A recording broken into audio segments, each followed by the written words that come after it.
Hello, ladies and gentlemen, and welcome to the Underground Sports Pod. You know, we're back on another Friday. Getting back to Fridays. We was live last Thursday. Did the NFL draft, so if you guys want to go check that stream out, make sure you check that out. I'm the only one here right now, but I got Austin, De'Aaron, and Dre all on the Discord call. So they're all going to be able to talk. You know, we're all still here, just not here at the same time. So yeah, about to get it going. Probably going to talk about the draft, post-draft a little bit, probably get some grades. Say some. We can talk about surprises, things like that, since the draft is completely over now. So yeah, we can go ahead and get into that. Whenever y'all ready.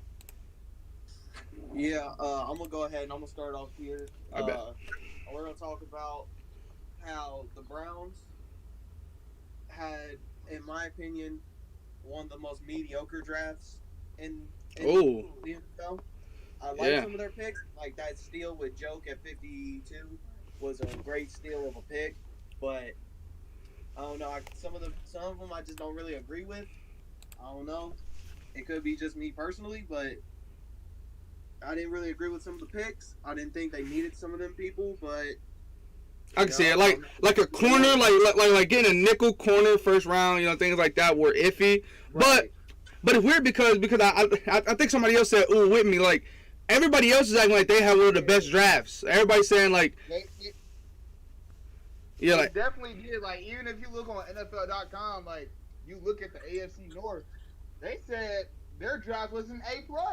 They said the first two guys that they drafted were actually great value.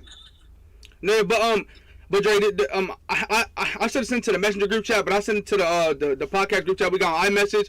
The NFL actual YouTube did a live stream and they graded the draft picks or whatever. So, but when you look at the AFC North, they actually had the Steelers having the best draft, and the Browns and the Bengals were tied at a B+. Steelers had an A-, and the Ravens had a B-. So. That's what the YouTube channel, whoever the people who run the YouTube channel graded it. But everybody pretty much saying the Browns had a good draft. Now, I mean, they got good players, especially with Joke falling to him. But I read something saying that the reason why Joke fell is because of some lingering injury that nobody really knew about. That teams found out about the day before the draft. So that's why he wound up falling. None of us knew about it. So we were all like, wait, why didn't he get picked? Wait, he still didn't get picked. But the whole time, they knew he wasn't going to get picked because of some injury. I'm trying to find it on my phone what it said.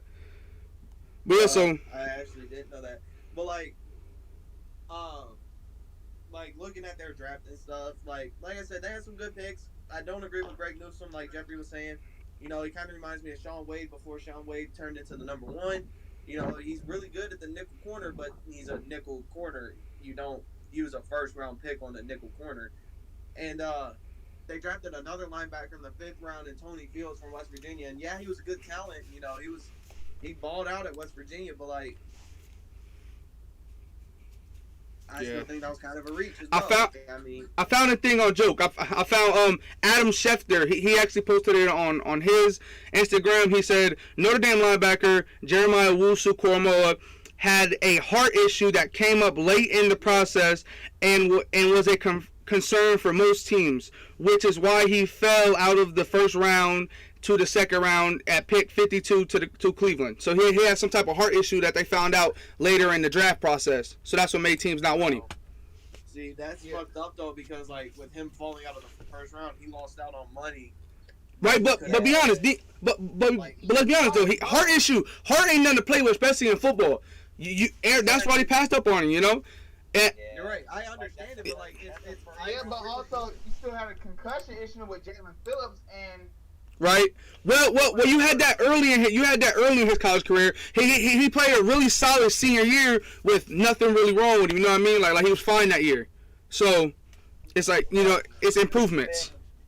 If you expend a first round talent on somebody that is not guaranteed to play, that's a really, really big risk. Yeah, 100%. Yeah, that. Tennessee Titans. No, but yeah, I mean, yeah, and also the Titans took a corner who has a back issue that's been lingering, but him and Joe kind of are in the same boat, but not really. Oh. That's not who I was talking about. I was talking about Isaiah Wilson. Oh yeah. whatever bro name was that they drafted, the offensive tackle they drafted. Yeah. I mean that happens all the time. And then he was released.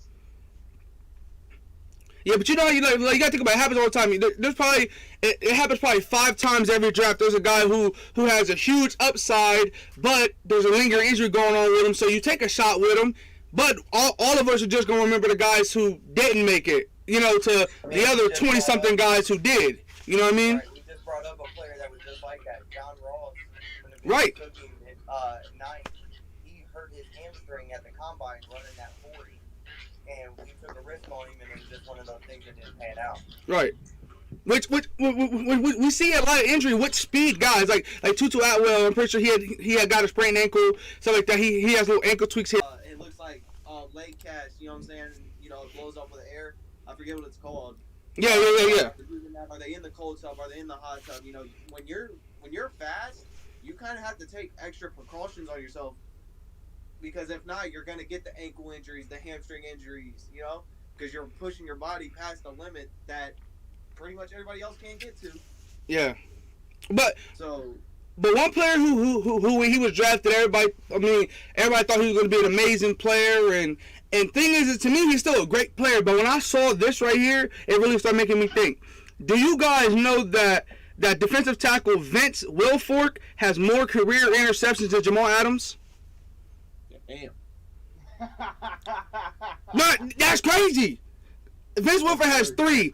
Jamal Adams only has 2 on his career so far, and he's a starting safety That's crazy. for one of the toughest defenses. Hey, And- shout out Vince Wilfork. But Facts. No, but also, and he's in a passing division too. you're right, but you also got to think 9 times out of 10, when he was either in New York or even now when he's in Seattle, where are they playing him? Right. Yeah, he's more of a. He plays kind of like he plays just like Isaiah Simmons because they're those bigger safeties who can drop down and be kind of a linebacker. So he's more of a run stopper than he is defender. But still, if you're a starting safety and you play 16 games a season, you would expect to have more than 2 interceptions. Yeah, I'm just saying. Depending on how the player is. Yeah. You have those guys who, like myself, I'm a small guy, but as a safety, I don't want to go ahead and get the fucking pick. Like, yeah, I'll get it if we need to get it in a clutch moment. But 9 times out of 10, shit, I'm coming downhill, smacking motherfuckers. I want to hit. Right. I like the contact. I'm physical. I'm just. Even like knowing your personnel. Yeah, no. I'm just saying it was weird to me that a Pro Bowl safety, one of the best safeties in the league, doesn't get interceptions. And some people say he's better than guys like Minka, better than guys like Jesse Bates and stuff like that. When they do everything he can do, and they can catch picks, and they do catch picks. Right. You know what I mean? So, Like he's going into year 5, so it's not like he doesn't have that many games. You know? yeah. He's last year he only played 12, and the year before that he played 14. But the other 2 he played all 16. right. You know, he's not an injury prone player. He's on the field a lot, especially for the NFL. He's on the field a lot.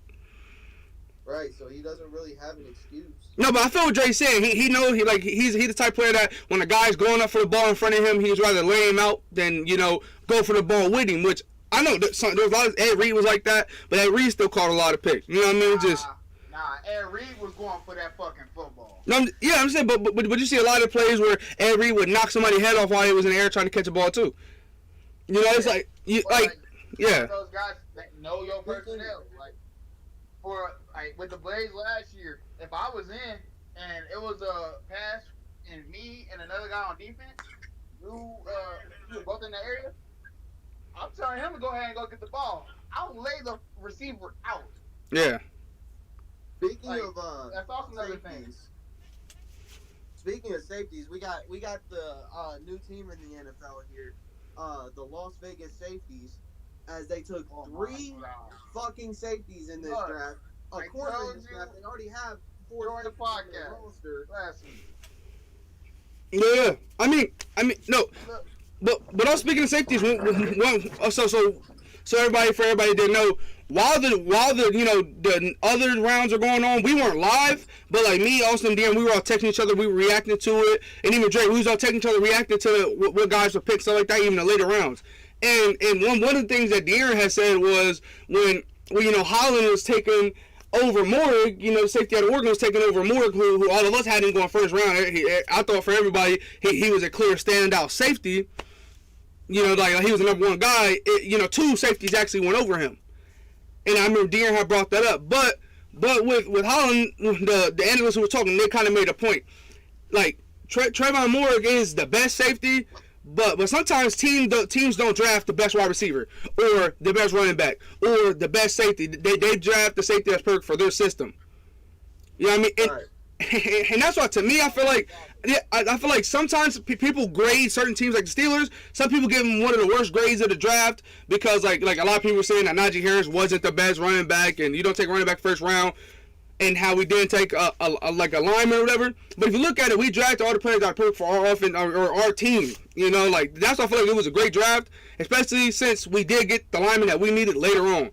Like that's what some people who just watch and see that this guy who was in college got what, like 3,000 career tackles or some crazy shit like that, but another guy goes over him, picked over him or something. Like it depends on how teams play. Some teams, like with linebackers, we saw with edges. We saw a lot of edges go before guys like like Kwity Paye, like stuff like that. There's a lot of guys that went before guys, especially before Joke. I thought Joke was probably one of the best linebackers / edges in the draft, and we saw how he fell. So it's all about personnel and who teams want to take the shot on. So that's why I feel like making a mock draft is tough. To piggyback off of what you said, you got Joseph Asai, who was graded a first-round talent. Yeah. One of the best edge rushers in the draft, and he fell all the way to the 3rd round to the Cincinnati Bengals. Yeah. Which I think that was a huge steal for the Cincinnati Bengals. But in his case, he didn't really fit no real team that well at those picks. Like every single team, like he fit Cincinnati, but Cincinnati wasn't going to waste their 5th overall pick on him. They weren't going to waste their 2nd round pick. Things like that. Like his teams he fit, but they didn't want to take him at certain spots, so he literally fell into the lap of Cincinnati. So it's things like that some people don't get. But then Trayvon Morg, where did he fall to? I forgot what team. Did he go to the Jags? Who? Actually, like Trayvon Morg, who did he wind up falling to? He went to the Raiders, and they also drafted safety Divine Diablo and safety Tyrese Gillespie. Yeah. Look, With Jonathan Abrams already on the squad, and they drafted them 3 safeties in this draft. Look. I told you this when we was going to practice Saturday. Yes, they drafted those 3 safeties, but just like a lot of teams they like to do now, they bring those safeties down, like how Mark Barron, he was a safety starting out, coming out of Alabama. He got brought down to play linebacker. Yeah, I mean, look at the Cardinals. They are bringing him down to play linebacker. Yeah. I mean, look, I just look at when I think of stuff like that. Look at the Cardinals. Budda Baker is a damn good safety in my opinion. Yeah, he has his flaws, but he's a really good safety in the NFL. And then they draft one of the best safeties we've seen in a while, Isaiah Simmons. 6'4", fast as hell. We're thinking like, damn, like y'all gonna draft him? Y'all got Budda? What they do? That's a linebacker. He plays linebacker. Like, stuff like that. Like sometimes he does drop back at safety, but we see him at linebacker 24/7. So I mean, drafting multiple safeties can work, but I feel like for the players, I'd be pissed. Say take me, I'm a 2nd round, they take me 2nd round to safety, 3rd round, see him take a safety, 6th round, they take safety. Like, what the fuck? Like, so what y'all? What? Just that, but isn't Jonathan Abrams like their best player on defense, and then they draft 3 other safeties? True, yeah. That's exactly what I've been saying. Yeah. I was thinking of it like that. I was just saying like I would just be mad at the player. But yeah, I forgot that it was the Raiders that did that. Yeah. The Raiders. I would say one of the best players on their team is Jonathan Abrams. Even though he's been iffy lately. I can't say the best player on their defense, but one of the best players on the team for sure. Who do you say is better on the Raiders defense? I have to look at it really honestly. They don't really got no standout great players. Like exactly, like the Raiders are known for getting everybody else's garbage. No disrespect to no Raiders fans. That's what they're known for. They took Antonio Brown when he was done with everybody. They took Vontaze Burfict when he was done. They took I forgot the lineman name I forgot his name. Oh my god. Anyway, that they're known for. So I don't really know if they got any top defenders right now. Not just that, but we're also forgetting about this. Yeah, they took 3 safeties. Yeah. Well, guess what? One of those, is going down to play linebacker. One of those is coming in and fighting Carl Joseph for that starting safety spot. Because And also, in my mind, are they really sold on Carl Joseph? Yeah, I think Carl Joseph was a huge bust. I think Carl Joseph has solid talent, but at the same time, he's not as good. Yeah. They took, but I mean, some of them, one of them might have snaps at corner. Yeah. Because a lot of corners went off the board really quickly in this draft. So if one of those safeties played corner in college, that could be the move for Las Vegas. Yeah. Because with all the corners they're taken so early, that it was maybe at a position where they had to take a safety and that they could move the corner because they didn't like any of the other corners. And speaking of team drafts, how do you guys feel about? I saw a lot of analysts giving the Green Bay Packers an F grade on their draft. 100%, I agree. You think the Packers draft was an F? I don't know about Like I like the corner they took. I don't know about They an didn't take F, but they didn't take a bad player. I'm not saying that, but they needed to go either receiver in that first round or linebacker, and they took a position they didn't need. But do y'all understand that they never do that Yeah. in the first round? They Well, never got. I could have sworn they did lose. They did lose a corner. They did lose a corner, but I mean they still got great corners. But yeah. Okay, so they took Eric Stokes, 29th pick. Then it was Josh Myers, the center/guard from Ohio State. Then Amari Rodgers, wide receiver, which Amari Rodgers wasn't the best wide receiver available at the 3rd round pick. So that's why that's why I was pissed. Like the first 2, you could debate that they're bad picks or whatever, but to get a receiver, you would usually, I know you could do scheme fit, but to me there were still great wide receivers available at their pick. Then they went tackle/guard and Royce Newman. Then they got a defensive lineman, DB. They were all over the place. Like I don't think they knew what they were going into the draft to get.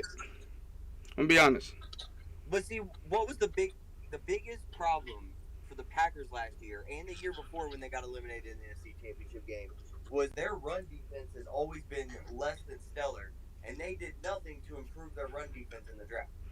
Well, okay, so the only thing they technically did do, they got a line. They got the linebacker from Boston College in the 6th round, and then they got then in the 5th round they got a defensive lineman. Everyone else is offense. They got a running back, tackle, wide receiver, center. Oh, and they got the corner, which he's not gonna help too much run defense, but yeah. Right, but like I wouldn't give them an F, but I don't think they had a great draft. You think that? So I mean, I think they definitely had one of the worst drafts. Yeah. I don't know if it was worse than the Raiders. So why don't we go around and everybody will grade their teams, their favorite teams draft and what you thought. Okay. Aaron, how do you feel about the Eagles draft? All right, I've been thinking a lot about this just in case you guys would ask me this question, and to be honest, I'm gonna give it a B-. Pops old man with me. There's some picks here that I was very questionable about, like taking 2 DNs in the 7th and 6th round. I can't remember. They're not really gonna do much, but then again, I watched their highlight tape, and they both were really, really solid players in college. We addressed team needs. I really liked how we addressed the team needs in the first 4 rounds very, very well. And I say a B-. I think there's some stuff we could have improved on, maybe some other talent we could have taken. But I like it a lot. Yeah, I mean the trade up was what you guys need to do. You jump in front of the Giants and ruin their draft. Well, at least their first round by grabbing Devontae Smith. But in the 7th round, you said you don't know why you took a defensive end. In the 7th round, you're mostly just taking best available. I'm saying we went 6th and 7th. Right, but I'm saying that's what I'm saying. Like in those later rounds, you're kind of just taking anybody that's there at that point. Which is true. These That's why I guys are said not- I understand it, but Yeah, these guys aren't they're hopefuls to make the team. They're not hopefuls to do anything on the team. right. I do like the Kenneth Gainwell running back from Memphis. We got him in the 5th round. I think he's going to be a solid addition, coming out the backfield with Miles Sanders and Jordan Howard. I did like that pick a lot too. Now, I just think that he's gonna earn his spot over Jordan Howard. I think he's gonna play over Jordan Howard. The only reason I don't think so is because Jordan Howard's gonna run in between the center. And, No, but my thing is the Dolphins thought the same thing. He didn't play. He didn't get any touches at all. He's pretty much bounced around the league at this point. Now every team he's been on, he's probably got a few touches. You know what I mean? So he's not really big on no team. Right. Yeah. I'm not saying he's gonna be big. I'm saying he's gonna get about 4 to 5 carries, just right up the gut. 3rd and 2. Let's get the first down here. Jordan Howard. You know what I mean? Right. That's what Jordan Howard's gonna do. Yeah.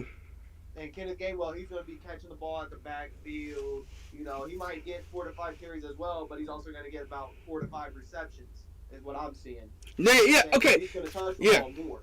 No, I liked the draft pick a lot. The only bad thing is they drafted a running back just like their starting running back. Like, there's no he's basically he's Booby Sanders 2.0, 100%. De'Aaron, you said a B minus or a B plus? B minus. B minus? Wow, that's actually pretty low. I would. Now everybody knows. For me personally, everybody knows that I'm not the biggest fan of Zach Taylor, and I don't think he's ready to be a head coach. But I do gotta say I'm in the B plus to A minus range for the Bengals. Now I would have took CNI in the first, but I do gotta give him credit. Out of I believe we had 10 draft picks this year. 2 of them were not trenches, and all the rest of the 8 draft, which is 2 big needs for our organization. So I am happy their offensive or defensive line about that. We did take a kicker. Kicker was very important. Yeah.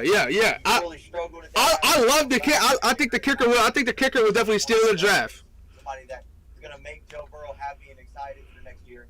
I don't know about steal the draft. No, he's a dog. No, I'm saying he's a dog. He's a dog. I like him. That we needed to fill. Yeah. Okay. So with the Bengals draft, I have it right here. We all know who they want. I do enjoy. I mean, the guy we took in the second round. That guy out of Clemson. They say he's going to need a lot of work at tackle. Yeah. But he's going to be able to start every single day at guard from day one. You know what high school he went to, Austin? Right now at this point is a new guard. Austin, do you realize what high school he went to Fairfield. He played with TC. Nah, he played after TC. No. I'm saying no. He wasn't in the same grade. No. No, I'm just saying he was on the same varsity team as TC. Like TC played with him on varsity. Oh. Hold on, what year did TC graduate? I'm pretty sure TC is like the same age as Austin, so he was on the same team. Yeah. Oh shit! Damn. Thank you. But they said he could be a starter and guard. He's gonna need some work on the tackle spot, but with Jonah Williams and Riley Reef, we're not really worried about a tackle. Yeah. No. Great, amazing value. I mean, I'm not being too biased since I saw him playing Manhunt before, but I think he's gonna be really good for you guys. I think he's a great second round value guy. I think he's gonna be a dog. I like the pick. I'm gonna share something with. And also he's sitting behind. I mean, you can play him at guard. But yeah. He's also going to be able to learn tackle from a Pro Bowl tackle. I mean, let's be honest. Who was the best quarterback coming into the draft? Best quarterback in college, Trevor Lawrence. If he protected Trevor Lawrence, game in and game out. You know what I mean? So that shows something. Not just protected him, he protected his blind side. Right. Yeah. Which is a lot of work, especially for a quarterback who's mobile-ish, but he's not like he was in the pocket a lot too. So it's very important. Right. I know a lot of people were like not really into that pick for us, but I did. After researching a little bit, I'm more confident in that second round. Yeah. So when I first saw the pick, I recognized him obviously, but my thing is I was just salty because I don't think he was the best tackle available. But when the Bengals pretty much said that he's not going to play too much tackle, he's going to play probably some more guard, I was like, okay, that's not a bad pick. Yeah, they drafted a versatile lineman at this pick. Yeah. I'm not gonna lie, Jonah Williams is our left tackle for the future. Yeah. Riley Reef was just signed, who was a Pro Bowl tackle. We put him on the right side. You got your tackle set We just needed somebody to come in and play guard for us, and that's exactly what he's gonna be able to step in and do. Yeah, and you guys got a big upgrade from Giovanni Bernard with Coach Evans. Yeah, I'm really excited. Yeah, the running back you guys got is really good. Yeah, we had a good draft. I will give Zach Taylor and them boys some credit. They had a good draft. Yeah. And I'm not gonna lie, the Bengals probably have the skill of the draft with Joseph Osai in the 3rd round. Yeah, definitely. That was a huge pick. He's gonna be able to. I think he's gonna be able to play day 1 too. With us losing Carl Lawson, he's gonna be able to play on the opposite side of Sam Hubbard and get the opportunity. I don't know. Could he play the same position as Trey Hendricks? Didn't you guys get Trey Hendricks? Yes, we did get Trey Hendrickson in the offseason, but he's really good. He's really good. So he. Hendrickson that much. No, I don't know. You know, to me, I he has a lot of upside. The bad player, I just gotta see first. What? I didn't hear you. No. I'm saying I think he's really good. I think he has nice talent. So, but I think you guys definitely have depth at the end. And also, defensive line is one of those positions. Is like if you're not a starter, you're still gonna get playing time. Oh yeah. A lot of times teams rotate defensive linemen in and out. Yeah, 100%. So even though we got Sam Hubbard and Trey Hendrickson, Joseph Osai is still gonna get some playing time. Oh yeah, definitely. Well, my thing is so you said B plus A minus range. Yeah. Yeah, I can agree with that. It was a really good draft. Now, if we would have instead of taking, now I do like the guy from the kid from Clemson, but if we'd have took Sewell and then took a receiver in the 2nd, I would have jumped it up to an A+ personally. But yeah. I can see that, but same time you know, like A+ draft from an A- draft. I mean, there's a difference, but it's still a really good draft at the end of the day. Right. Yeah. Are you talking about just the people that drafted or the whole draft? The people they drafted, the team news, how would you grade how the people were drafted? Alright, so Trey, what do you give Cincinnati? Are we considering undrafted free agents that they signed it? No, we got to talk about the 7th round. No, yeah, just the 7th round. Not about the undrafted free agents. So Dre, what do you think? I would give in the same region, B plus A. Oh. B plus, well, actually no, I'm gonna say A. I'm gonna just say regular A. Because for me, they got a lot of good guys at good value. Yes, I wanted P.N.I. Sewell, but Jamar Chase is still a great weapon for us to have. Yeah. To go out on 3 receivers. A little bit biased here. I like the Jackson Carmen. A little bit biased since I got to play with him in high school and everything, middle school and in high school. But the crazy thing is, do y'all realize what position he played before he went to Clemson and was playing tackle? He played defensive end and D tackle. Yeah. At first, at Fairfield, in middle school and then freshman year of high school. I'm guessing he switched over to the tackle position. Yeah. I remember Senior year. Yeah, I remember when TC was over here probably a year or two ago. He had showed me his highlight tape because we were talking about some great players that have come because you know, like Adam Pankey, who came out of Hamilton, who was on the Packers, got drafted to West Virginia and everything. We were talking about players like that, and that was a guy Carmen was the guy he brought up, and I watched highlight tape when he was at tackle, and he was Pancake City, so he was a dog. With that, I'm not even gonna lie. As soon as I saw his name show up on the board, I jumped up and screamed like, "Okay, then let's go!" Because I went to school with him. I know him personally, so it's like it's a happy, feel good moment. I do believe the steal of the draft is Joseph Osai. I love the Joseph Osai pick. I love it. He's basically, since we lost Carl Lawson, he's basically a younger version of Carl Lawson. Right. Sorry about that. But we have an anonymous question here. All right. And The question was, everybody's upset and everybody's on the P&I wagon and everybody's saying that P&I should have been taken with the Bengals pick. But the last time the Bengals drafted an offensive lineman 1st round, that man's name was Andre Smith. No, that's not true. That was Cedric Oboye. Oh yeah. I mean, no, but I would say we took Cedric Oboye, Jake Fisher, and Jonah Williams all in the 1st round. So what happens when P&I becomes Cedric Oboye, or Andre Smith, but Jamar Chase is AJ Green. Well, what happens Great for us. when P&I becomes Anthony Munoz? And we could have solidified that offensive line. What do you say? What if he comes? There's a whole bunch, bunch of what ifs that could play out. Look at history. Let's look at history. How many offensive linemen come out that are Anthony Munoz or anything? I mean, they replaced How many? How many? How How many many? people from Anthony Munoz's own mouth said that he's going to be the next him? But how many come out and are Anthony Munoz at the offensive line out of the first round on any team? On any team. Yeah. Any Very team. rare. Yeah, it's Okay. rare. How many people come out? How many wide receivers come out in the first round that put up numbers AJ Green put up? I mean, not as rare, but it's still. No, but like my biggest thing is about it is that I definitely like the lineman they drafted like after, but if we're just looking at first round, you know, then it was tough for everybody because my thing is, yeah, you drafted, you know, the next AJ Green in Cincinnati Bengals fans' eyes, but I hope your backup quarterback is ready to throw to that AJ Green because Joe Burrow's going to be hurt. That's what made me, you know, worried like that's a dumb pick. But obviously they definitely dove into offensive linemen. Now that the Jamar Chase. Why do you think there's only been one tight end going in the top 4 in the history of football? That's crazy that Kyle Pitts, we literally witnessed that though. History. Yeah, we witnessed that. It is crazy. Yeah, we witnessed Oh wow, he went How many tight ends ever go that high? Ever. the last one. The last one was in like 1976, and he went 5th.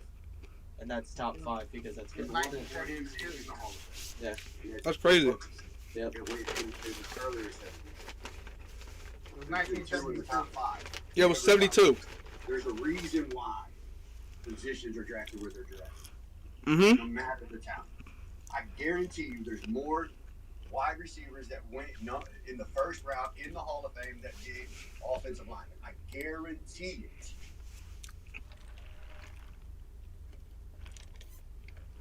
Oh yeah. I don't know how to fact check that, to be honest. No, but yeah, like my biggest thing about it was the fact that like Bengals fans believe that they got the next AJ Green.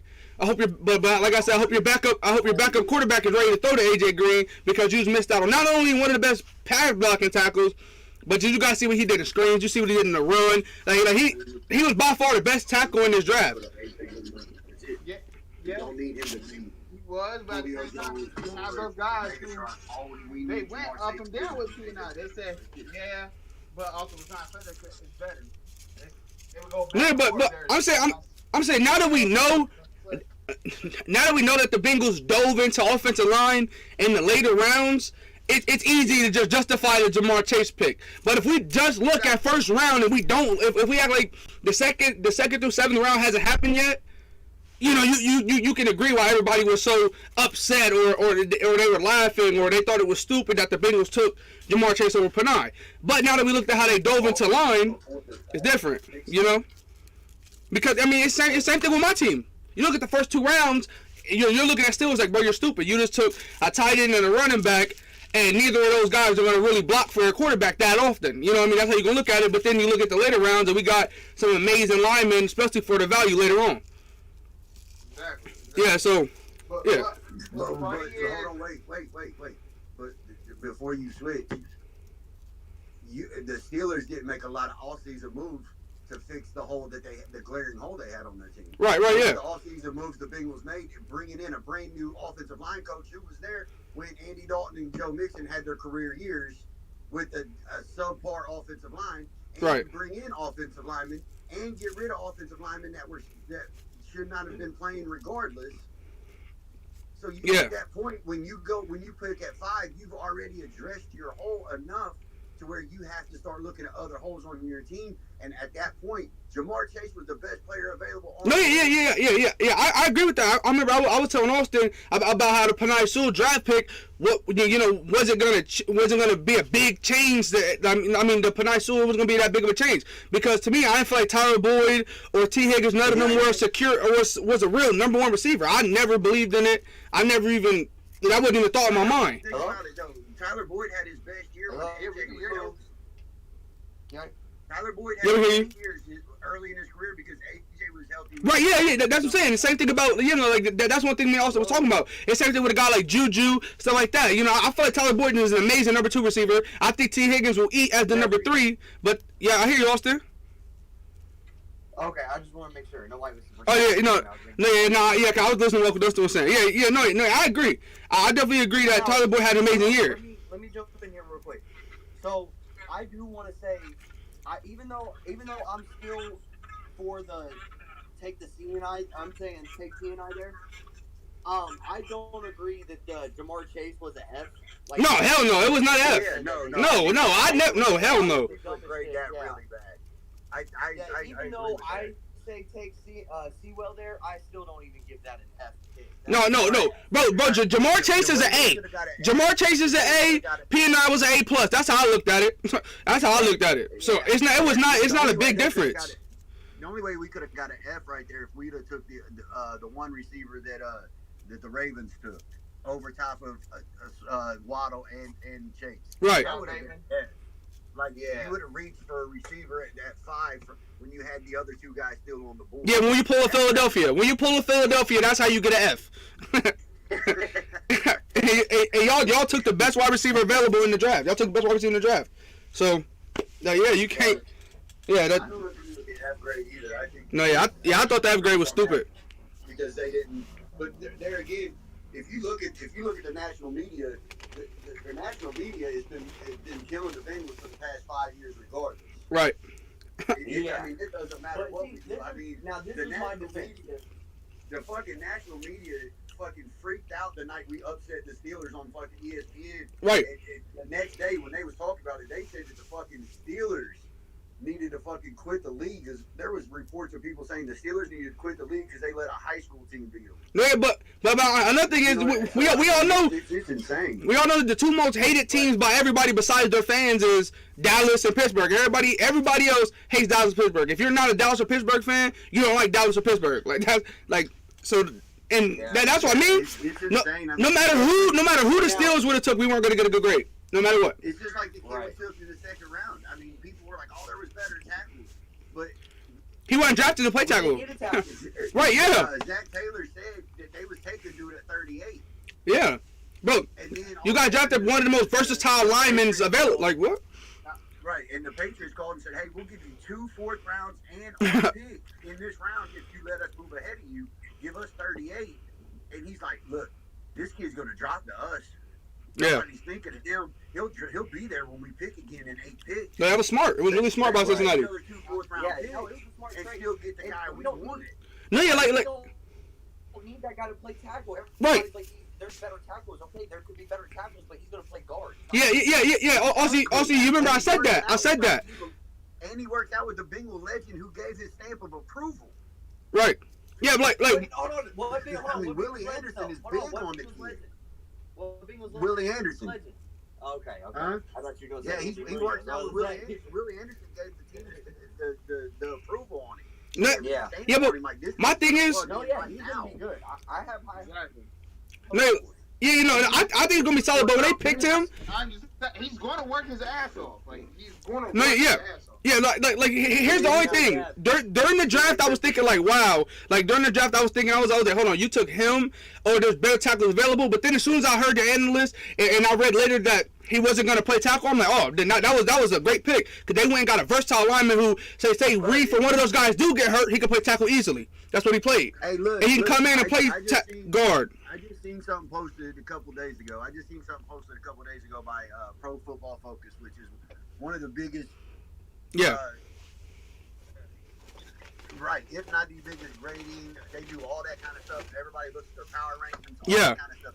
They're really followed, and a lot of analysts even use them on TV. And I was looking with the offensive line that the Bengals have right now. If it's who they say is going to play, even with the kid from Fairfield, it's not Carmen Jackson. It's Jackson Carman, yeah. Jackson Carman. When he plays. Do you understand that the 5 guys up front only gave up 6 total sacks? No, bro. Cincinnati now has probably the best, if not the second best line in the division. Like, I mean, it's a big upgrade. Like, if you look at the numbers, it's like, oh my God, Jonah Williams gave up the most on the line with 3 last Yeah. year.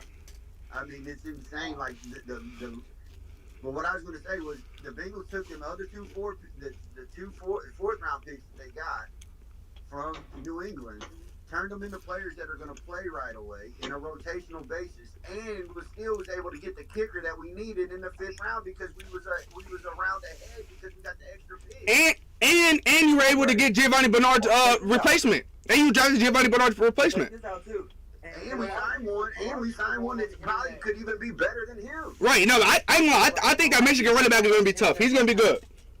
Yeah, but then they A brought lot in. of people are going on the internet right now and they're like trashing the Bengals and stuff like that all the time. Yeah. It's dumb. You also got to remember, they always say, and everybody always says that, like, you know, they like show a picture of Joe Burrow's knee and all that. Yeah, yeah. You understand that the person that was responsible, that gave up the sack to get Joe Burrow hurt, is no longer in the organization as well. Right. Right. But, you know, as undrafted free agent came, we got a punter that's going to come. We got old boy from Ohio State that was the punter for 4 years at Ohio State. He's going to sit behind Kevin Huber. And then when Kevin's done this year, he's going to be able to plug right in. And we signed Puka Williams from fucking Kansas, the all Big 12 fucking most outstanding player, the flashiest player in the whole conference. Yeah. Undrafted free agent coming in at a running back too. So we lost Bernard, but we got 2 running backs coming in that can literally take them snaps. Exactly. Yeah. Yeah. So it's not a big loss. Like Puka Williams can be like a Cordero Patterson, where he can play receiver / running back. Yeah, Mm-hmm. I mean, and return man, and I mean, Puka Right. will be on the field. Watch, I mean, Yeah. I feel bad for like Samari Pirine and Javonte Williams because their jobs are going to be really up in the air because the 2 dudes that are coming They're coming in younger, ready. Like they're younger, they're more ready, they're hungry. It's gonna be those 2 guys are gonna be scary. And also, not just that too, but also Joe Mixon is a 3-down back. The only time he really got into the game was when Mixon needed a break. That's what Bill, not Bill Legger, he's gone. But that's what the offensive coordinator said like 3 days ago. He said that his goal is to have Mixon on the field for every down. Yeah. Right. So He can do it all. Mixon's going to get more snaps. He's good in the passing game.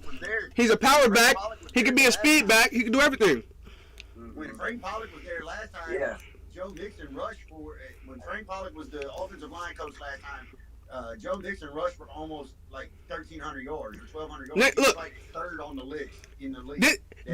This one I saw like so somebody had comments under Adam Schefter's post or whatever about Joe Mixon or whatever. They literally said he's like pretty much the best. He's the 2nd best running back in the division behind Lamar Jackson. So what does that mean? Because to me he's more versatile than Nick Chubb. You know, Nick Chubb has somebody else to come in and do everything else for him that he can't do, in my opinion. And Joe Mixon do it all. He's good in the pass game. All right, so Jeffrey, let's switch over to you. What do you give Pittsburgh's draft?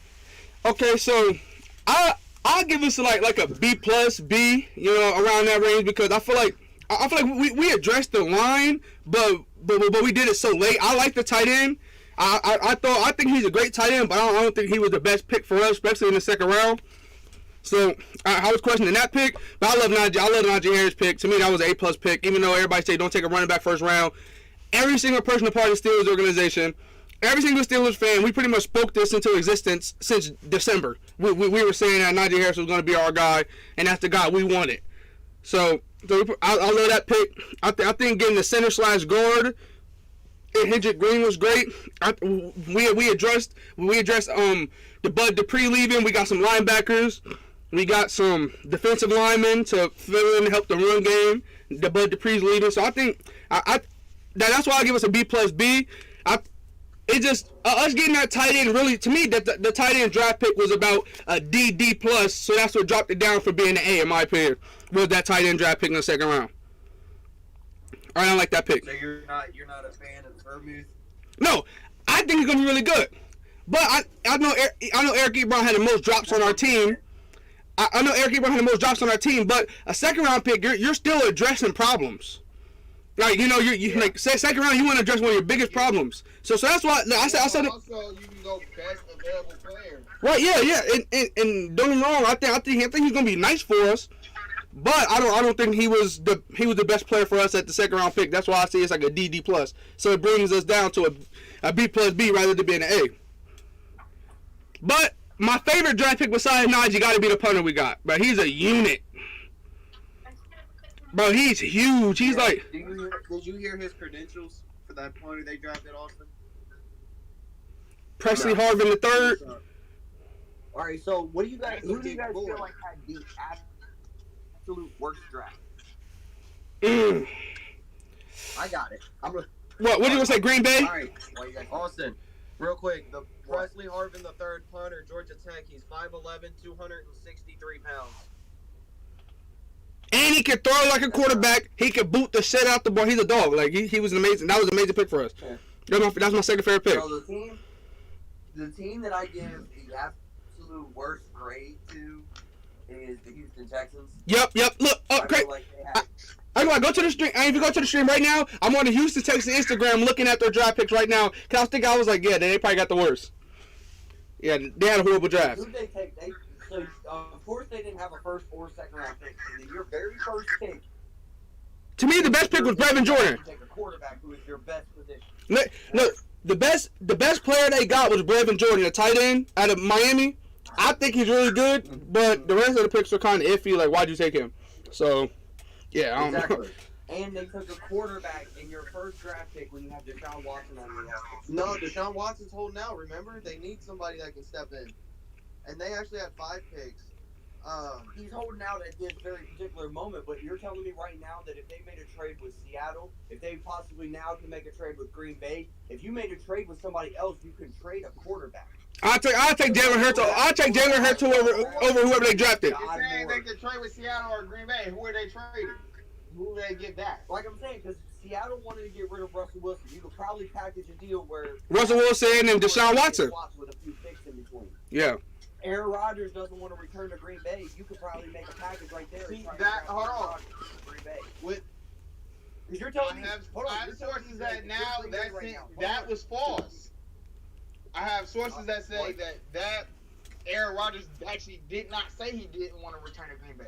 That Adam Schefter lied on live television. For example. But I'm saying, so like if you go to Seattle, you're telling me if you're Pete Carroll right now, knowing that Russell Wilson has already threatened he wanted out of, and you have an opportunity to bring in a quarterback like Deshaun Watson, where you're not really losing much, and you're bringing in a younger quarterback, and you're getting rid of somebody that's already threatened to leave, you're telling me you wouldn't take that deal? I would. But at the same time, how many of those guys are they really going to trade Russell Wilson to Houston? What? Not just Houston, but I'm gonna answer you, Wes. I'm letting him talk real quick. They have to trade besides Deshaun Watson. But I don't care where Russell Wilson plays. Fuck Russell Wilson. He wanted out, so he can go play wherever. I don't care. Right. No, okay. So Wes, because Deshaun Watson's what 6 years younger than Russell Wilson too. So you're getting a guy that's like 5-6 years younger, who's just of a good player, if not better than Russell. But what other assets besides Deshaun Watson would you trade for? Because not just that, Houston's asking a lot. They want so many first-round picks. Seattle's not going to give that many first-round picks for Deshaun Watson. Could they possibly be asking a lot because nobody's offered a player like Russell Wilson to them? True. Hey boys, you know what I mean? I'm gonna hop off that kind here. of takes some of the asking price down. If you come in with a superstar, I hear you, dear. A lot of teams will drop the asking price of the other assets. All right, I'll see y'all. Sorry, I'm just not feeling it. I'm not in the greatest. You go. So, I'll talk to y'all later. All right, bet. All right, bye. All right, well, real quick, what Wes said, he'd argue that the gang alignment was more important to the Steelers in the first round. If the Steelers wanted a better run game, they could have took alignment with a plus at run blocking. Well, I get you, but here's my thing: we weren't high on none of the running backs we got. I mean, we had the rookie McFarland, but he's more of a speed back. He's more of a return guy, and he's just a speedy guy. He's just one of those. He's not a every down back. I like Snell, but we're really lacking running back. James Conner already got signed to another team. He was on the Cardinals, so there's no way we're getting him back. I saw a lot of sources saying we were trying to get Philip Lindsay, and we were really trying to get Chris Carson. Like, Chris Carson was the guy we wanted really bad, but we couldn't get him. He signed back. You know, he went right back to the Seahawks. So I think that getting, you know, a running back was huge for us. That was a huge team need. I understand we needed an alignment. So that's what I'm saying. To me, if you go back and watch the podcast, I said if I wouldn't care to eat the ghost pepper or whatever, as long as my team gets the running back, gets Najee Harris. That's the one pick. Speaking of the ghost pepper, I'll just clarify that real quick. The reason we're not doing it this week is because the person who lost the Aaron, me and him are on vacation right now, so we're not there. So we would do the ghost pepper the following week. Telvin Jenkins still on the board, yeah, but now does he defend the Browns taking a corner? Because if he defends the Browns taking a corner, he can't talk shit about nobody else's draft pick in the first round because the Browns didn't take a fucking corner. I mean, my thing is, to me, our first round was great for us. We really needed a running back. Like, we really, really needed one. I understand there was good running backs later, but to us, Najee was every single person in Pittsburgh's front office, every single Pittsburgh fan has been wanting Najee since December. We were talking about every single mock draft since December. Najee Harris was going to the Steelers. Every single one. And every single fan was fine with that. Every single fan wanted that. So we pretty much spoke it into existence. You know what I mean? So yeah, I understand. But that's why, to me, the biggest miss was second round. We went tight end over going all the other great linemen, you know? Pretty sure Jalen Mayfield was still on the board. There was a lot of guys still on the board in the second round that we could have took at tackle or at center or at guard, you know? But I like the center we did wind up taking. I think he's great. But we took him in the third round. But I think our biggest miss was definitely not the first round. I think we got one of the the best running back in the draft. You're kind of in the same boat. You're kind of in the same boat as me right now with the Bengals, with the Steelers. If I was the GM, I would have took the lineman for the Bengals. But I'm not upset we took a receiver because we took a good receiver. You would have took, if you were a GM for the Steelers, you would have took a lineman there. But you're not upset that they got the best running back in the draft. He's the best running back in the draft. You're not going to be upset about that. He's going to come in and make an impact day one. He's going to make an impact on that offense day one. Bro, Najee Harris, he's also going to change our offense. Like we're going to go back to the Le'Veon Bell offense. You know what I mean? We're going to go back to that. You know, plus he's versatile. But Wes said I like Greg Newsome. At the time, I was a bit upset not getting Joke, but then we got him in a second. Yeah. My thing is that I think Greg Newsome has great. Don't get me wrong. Greg Newsome has these. Right. Greg Newsome has hands. He has 6 interceptions this year, but other than that, he didn't. I have no problem. I think Greg Newsome is a good corner. Yeah. You just don't take a nickel corner in the first round. Yeah. To me, you swap the picks. You get Joke first round, then you get Greg Newsome second. Nobody would be that upset with the Browns draft. But because you guys did take Greg Newsome, you know, pretty high for his stature. Personally, for me, I don't think Cleveland needed a corner. I felt like they don't. They could have went linebacker. They could have went offensive lineman. They could have went a different route besides corner. You got Denzel Ward. You got Greedy Williams. Do they really need a third one that badly that you spend a first round pick on? Yeah. I think Greedy's still really young. Denzel Ward at the oldest, and those are two really solid. I don't think their following corners are terrible. But my thing is that didn't they just draft Greedy like 2 years ago? Yeah. Greedy's fresh. Greedy's pretty fresh in the league. But my main thing is that what are you guys gonna do? I thought you guys were gonna address the receiver situation. I like Juice, but what are we gonna do about Mr. Injury Prone Odell? Too busy playing Call of Duty Warzone instead of, you know, we're working on his ankle and stuff and working on his abdomen and all that. You know, I've been seeing him stream every single day on Call of Duty. So I thought you guys were gonna address that with your first round pick and getting a solid wide receiver or something like that. That's what I thought was gonna be. But I'm not. Don't worry, Greg Newsome is an amazing. I think he's a really talented player. But I don't think that was the best pick for y'all. That's my thing. Remember they also got Donovan or whatever. Is it Donovan Peoples-Jones or Dominic? Yeah. Peoples-Jones, yeah. And I also have that Higgins. They call him Hollywood Higgins. He's a pretty decent receiver in there in Cleveland as well. I don't think they should have went. Yeah. I think they should have went defensive line or linebacker. No, here's my thing. He said they got Anthony Schwartz. Yeah, you guys got the fastest player in the draft. If you watch his highlights, like he runs, like to me, you take away his speed, you take away everything about him. He wasn't shifty. He wasn't juking nobody. He literally was just fast. He would just run straight, get a streak, catch it. That's why he fell so late. Tutu Atwell, you take away his speed, he was still super shifty. He was shaking guys left and right. Anthony Schwartz wasn't shifty. He could run really fast going straight. Like that was the biggest thing about him. That's why I love speed. If you guys Austin, in Madden and life, speed is my favorite thing. If you're fast, you're my favorite player. Easy. I love speed. But to me, that's all he has. Like he didn't show the best hands. He didn't show no shiftiness with his speed. He was just fast. You know what I mean? So I definitely think you guys have. I'd rather take Odell. Injury Odell. I'll take Peoples-Jones. All the receivers you guys still take over him. So that's what I'm saying. You gotta take a guy that jump up the depth chart, jump up and be 2. Jeffrey, did your guy get drafted from North Texas? Yeah, he's on the Buccaneers. The shiftiest player in the draft went to the Buccaneers. Jalen Darden. Oh, okay. He had the most receiving touchdowns out of any receiver, but he went to North Texas. Yeah, he went to the Buccaneers though, so that's scary. I ain't gonna lie. Even though he probably won't play too much, it's pretty scary. But also, do you remember Chauncey Rivers from Last Chance U? The defensive lineman? Yes. You know he's on the Ravens? He plays outside linebacker for the Ravens. Oh, wow. Yeah, you hear me, Dre? He plays outside linebacker for the Ravens now. I just found that out the other day. Yeah. He's on Madden and everything. I swear. You said true, but that's a solid pick in the 3rd. Yeah. I can't really be too mad at that pick because look at what Green Bay did. They took the fastest defensive back in the 1st round. And that's all he had was speed too, and that's why they took him. You know what I mean? So you guys doing that in the 3rd, and obviously ain't as bad as the 1st round. But yeah. Yeah, but you also gotta think.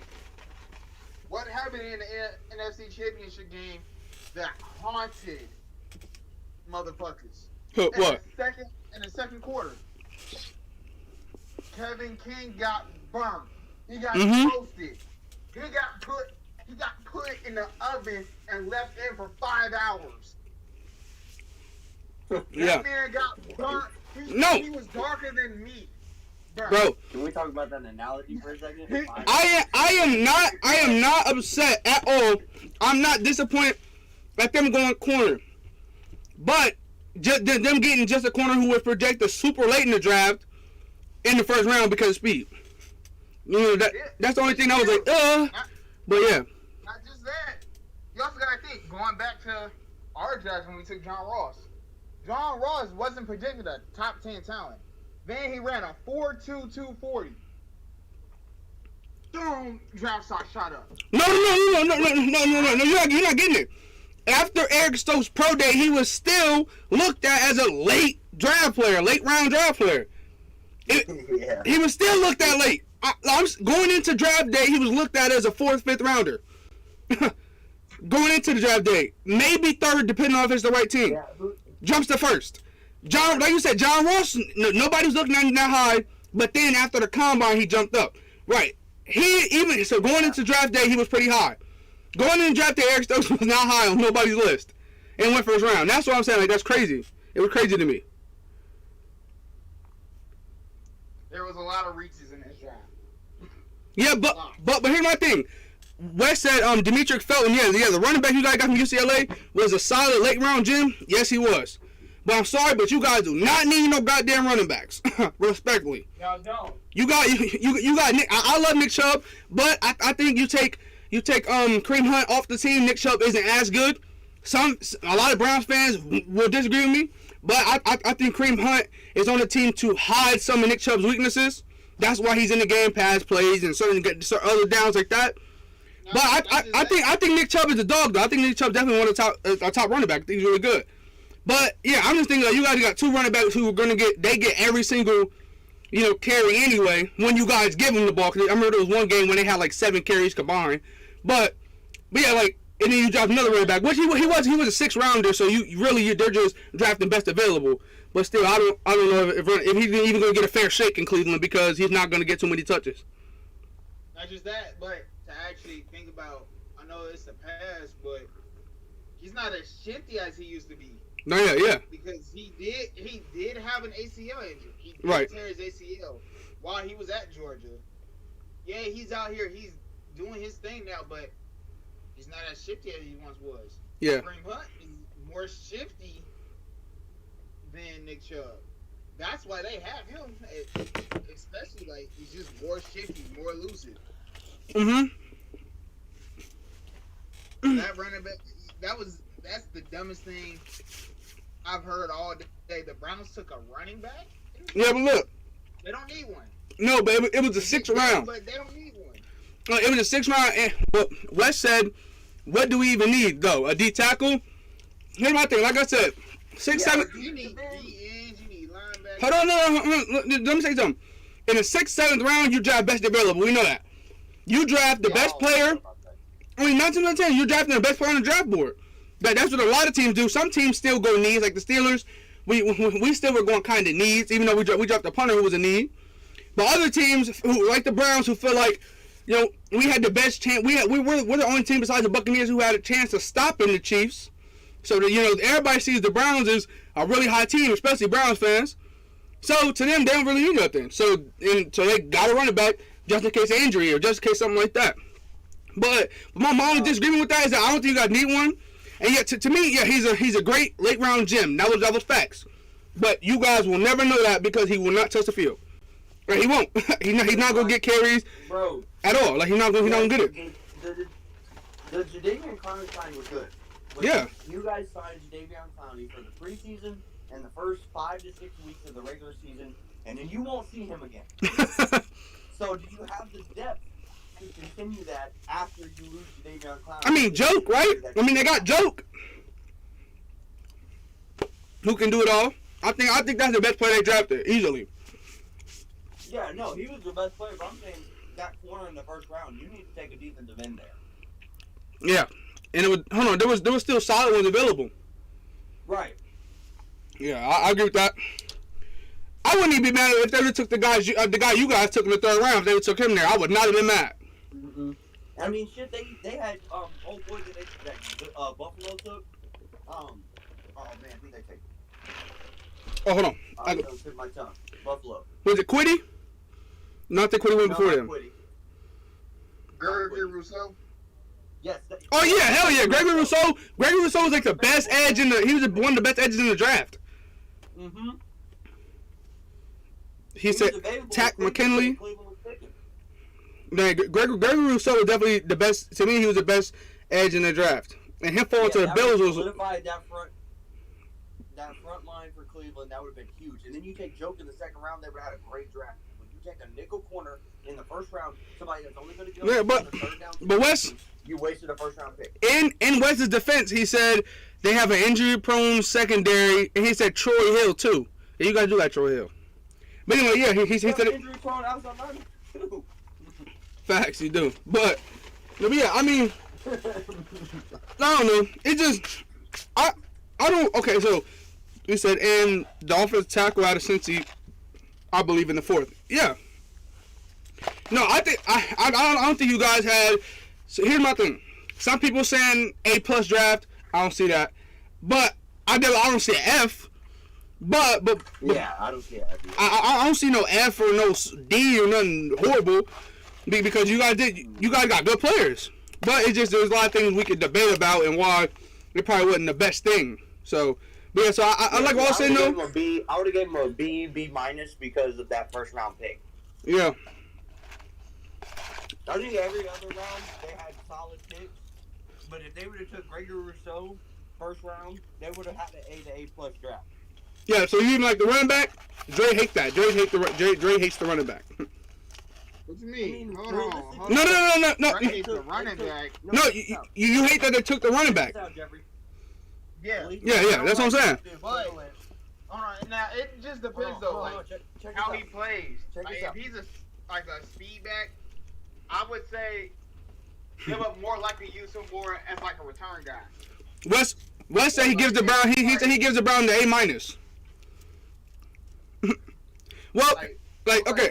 If he's, like, another guy that just, like, elusive, he doesn't have that much speed, he wouldn't be a return man or anything, then that's a terrible ass pick. Yeah. Now check this out. Jeff, the Cleveland Browns took the equivalent of drafting. I'll be right back. What you say? Because you hear me? I'm listening. What you say? Okay. Cleveland basically took their quick look and drafted a punter and a kicker in the first round. They took a corner that's going to be on the field 1 down, maybe 2. That's like drafting a punter and a kicker. That's facts. But like, hold on. I don't know if you can see this, Wes, but this one thing that we've been basing our draft scores off of. Yeah, you can't really see that. But the NFL YouTube actually did a live stream and they graded every single team's draft, and the Steelers actually got the highest. I'm not gonna brag on them, but so the Browns and the Bengals got a B plus. The Steelers got an A minus, and the Ravens got a B minus. I think the Ravens did have the worst draft, in my opinion. No, I mean the A minus ain't too far off. I think you guys had a solid draft, a really solid draft. So I think it is a B plus A minus range. Right. But yeah, I don't know. There was just some issues. Every single team has some issues. Now the Ravens getting a B minus. That's interesting. Why did they have them so low? I don't think nobody's really sold on the guys that they drafted. You know, hold on. I'm going to look at the guys they drafted. All of them. Let's see. Because I know they took a receiver, but I forget what they took Rashad Bateman. They took Rashad Bateman, wide receiver. They had 2 first-round picks. Remember, they took Rashad Bateman. They took Adafi Owe or whatever. For the second first-round pick. They took a guard in Ben Cleveland, a defensive back in Brand. They had 2 third-round picks, so they took a guard in the 3rd round, a DB in the 3rd round, another wide receiver in the 4th round, which I think I don't really like Tyler Wallace that much. Then they took Sean Wade, then an outside linebacker and a tight end in the last round. Yeah, wow. I mean, I don't think that's a bad draft. I mean, B minus ain't bad. I mean, B minus is decent. It was a decent draft. Right. Well, no, because the pictures you sent us, everybody either had an A or a B. I don't think they gave anybody a lower grade than a B minus. Yeah. No. Yeah, they did. Yeah, they did. The Rams got a C plus. The Seahawks got a C. The Cardinals got a C plus. The Saints had a C. The Raiders had a C plus. The Texans had a C minus, and the Packers had a C plus. So they gave everybody a passing grade. Yeah. That's lame. No, I mean the NFL did it. You don't. The NFL doesn't want to piss anybody off. You know that's a part of the organization. But he said, wide receiver that they got was mad to me. Yeah, I mean, you talking about Rashad Bateman? It's toss up. It's toss up. Me, they addressed the issue. Hollywood Brown's not the #1 guy. You know, oh my God, Sammy Watkins is the #1 guy. Devin Duvernay is the #1 guy.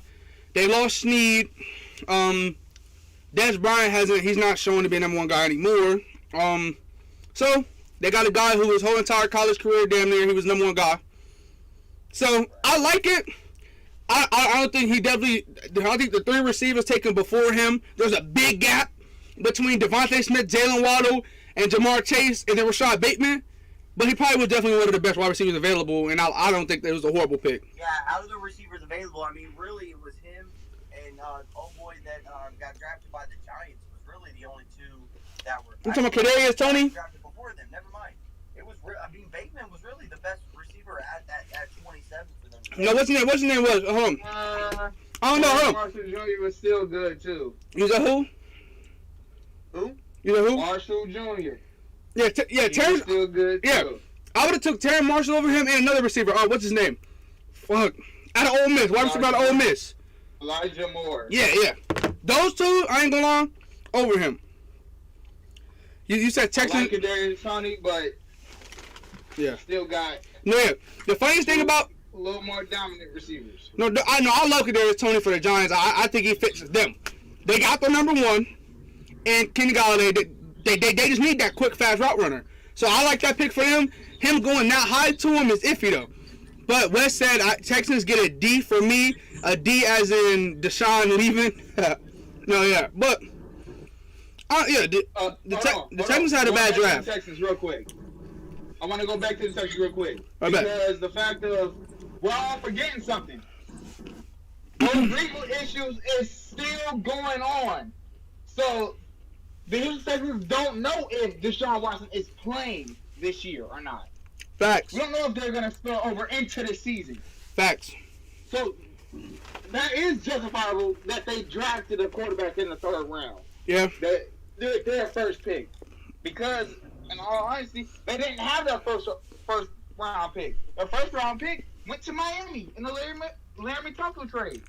Then they traded that pick to San Fran. Mm-hmm. And then traded that back up to get 6. Back up to 6. Yeah. So, I mean, I think if the Texans had their pick, they would have a lot better than a low grade. I give them a low grade though, because I don't think it was a good draft. But yeah, I didn't disagree with the quarterback. It was iffy though, because they still got him on the roster technically. But yeah, the legal issue is still going on. We know what legal stuff can do to players, you know, and stuff like that. So yeah, I understand why they did draft the quarterback. I get it. Sean Watson probably isn't gonna play for the Texans this year, but I just RCUS quarterback. Yeah. Like, they could have traded for a quarterback before they took a 3rd round quarterback. Like, who'd they take? They took Mills. Yes, thank you. There's so many other quarterbacks that were available. I mean, you could have probably got Jacoby Brissett in a trade. I mean, that's not the greatest quarterback ever, but wasn't Kellen Mond still available though? No, Kellen Mond was taken right before him. Yeah. I'm pretty sure that's what they were sold on, Austin. That's what they were going to get. So I think Mills was just a shoe at the next best available. Right, but I'm saying, like, there's other quarterbacks that they could have maybe went out and made a deal with. Yeah, I agree with you. I agree with that. Because, like, but they need to trade Deshaun Watson at this point. He's not here's my thing. Let's stop for a second. Denver had, I don't know, like, I don't like not one of the quarterbacks, not one. They had amazing receivers. I know they drafted some good receivers. There was still some top receivers available at their pick. Well, Devontae Smith was there. He didn't go. There was some great edges. There was great defensive linemen. None of them went. Yeah, like, and they went corner. I like the corner they got, but I don't know if I think that Denver had the best. I don't think they had an amazing draft either. I think they could have went and done something, you know, different with their 1st round pick. Right. Now I've heard, because Jerry, you said that Aaron Rodgers didn't say that he didn't want to come back to the Packers. No. So this is what I'm telling, because this was reported. Okay. Adam Schefter, live on live television, he made that story up because Aaron Rodgers might not be happy right now, but it hasn't come out, like, truly came out of Aaron Rodgers' mouth. He said, I don't want to be here. I'm done here. That hasn't came out of his mouth. So he's coming off of the assumptions and stuff from the interviews and from the NFC Championship game and everything. That's where he got all that from. And he said, well, it's going to come out a month from now or a week, 2 weeks after the draft or whatever. Why not go ahead and put that out now?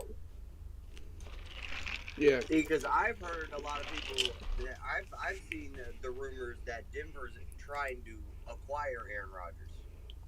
Look, here's my biggest thing about Denver.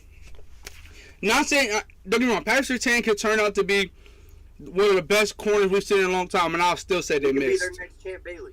No, yeah, and I'll still say they missed. Like, wow. I'm just saying, like, to me, Patrick Surtain, great player. Clap it up for the young man, great player.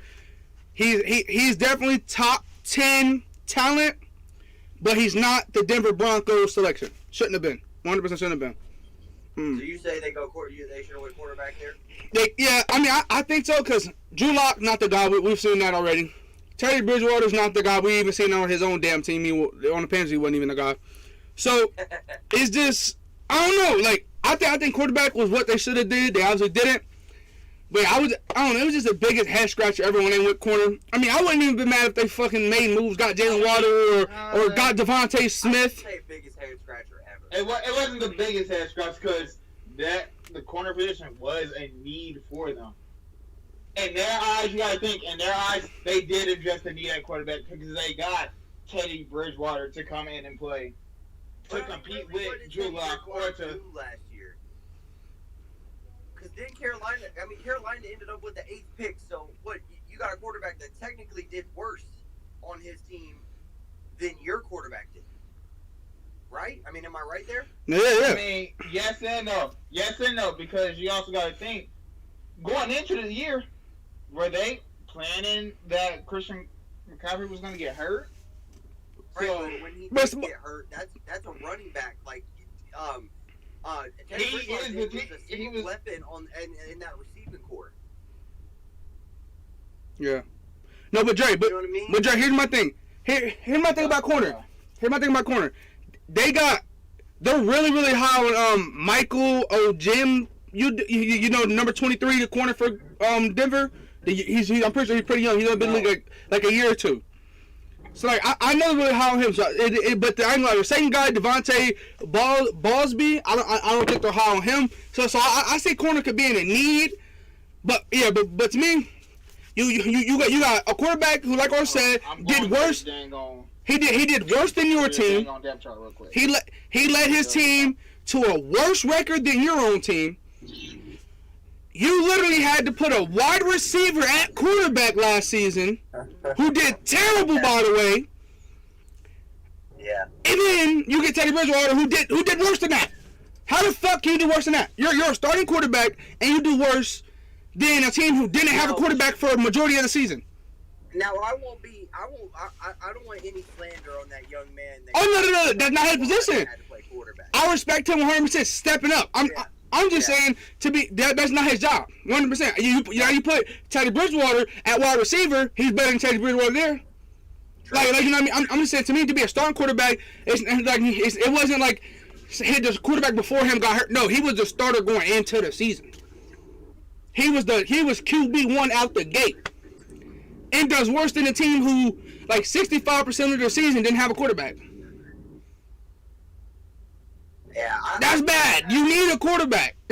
I have no gripe against Teddy Two Gloves. I like Teddy Two Gloves, but I don't think Teddy Two Gloves is the answer for a future of an organization, especially an organization like Denver, where they could have a chance in the near future to start winning. I don't see Teddy as a winning QB. Let's be honest. Denver is a top 10 defense in the NFL. I don't want to hear nothing about they are 100%. Yes, I agree. Now, if Patrick Surtain turns into the guy that we all know he can turn into, they jump top 5. But you still have the 31st worst offense in the fucking NFL. You're not doing shit. You're not. I'm not trying. I love the receiving core. They're young. They got one of their biggest weapons in the backfield. Yes, but hold on. But they did draft the third best running back, in my opinion, out of North Carolina. I think it's like Javonte Williams, I think his name was. Yeah, I think so. Yeah, he's really good. So they filled that hole, technically. But wait, don't they got Melvin Gordon still? Yeah. Yeah, so, yeah, they lost him, but they still got Melvin Gordon, Royce Freeman from Oregon, you know, the goal line back, and then they got do-it-all type back. So I think the running back would be fine. But yeah, I'm iffy. I don't like the quarterback spot. And they don't got a good offensive line either. They don't got a good offensive line either. And I was really shocked too because they had so many people go out and scout Justin Fields. I know. They didn't take him when he was there. I was really shocked at that one too. Yeah. Oh yeah. By the way, Michael Ojamida, however you say his name. Right now, looking at let's say the season started, he's actually third on the depth chart. As far as the left corner. Oh yeah, that's tough then. But yeah, I thought I saw him play a lot last season. I don't know if it's because of injuries, but I saw him play a lot in some Denver games. Got injured. Yeah. No, I'm about to say I saw him out there a lot, but Denver did battle with a lot of injuries last season. I got a question for you too. Urban Meyer just completed his first ever NFL offseason. What do you guys give Urban Meyer's offseason as the head coach of the Jacksonville Jaguars? A+. First ever? I thought this was the first time. No, he hasn't. He coached in the NFL before. First ever for the Jaguars. Come on, first ever for the Jaguars. What do you mean? You good? Anyway. Well, I'm saying, has he been a head coach before? I thought this was his first time as a head coach in the NFL. I'm pretty sure he was a head coach before in the NFL. don't know. Look it up. I'm not sure. I'm driving, so I can't look it up. But unless I'm tripping, I'll give him a big A+. I love their draft. I loved it. I love them going with the quarterback of the future, one of the best quarterbacks, and he could turn into one of the best quarterbacks of all time. And everybody out, his upside is super high. So I think that's amazing. You team him up with the guy who did a lot for him in the running back. So that was a great pick. Didn't they go safety in the third? Didn't they get in the second round? Didn't they get the safety from Oregon? Yeah, I think so. He's really good. You know, I love this draft. I do. He signed guys like Shaquille Griffin from the Seahawks. So he's filling all the holes on the defense. He came in. We all like the weapons they had on offense already. As far as receivers. What is your record prediction right now for Jacksonville? How many Give me a second. games do you see them winning? Give me a second. Because you got to keep in mind, last year they only won one game. Yeah.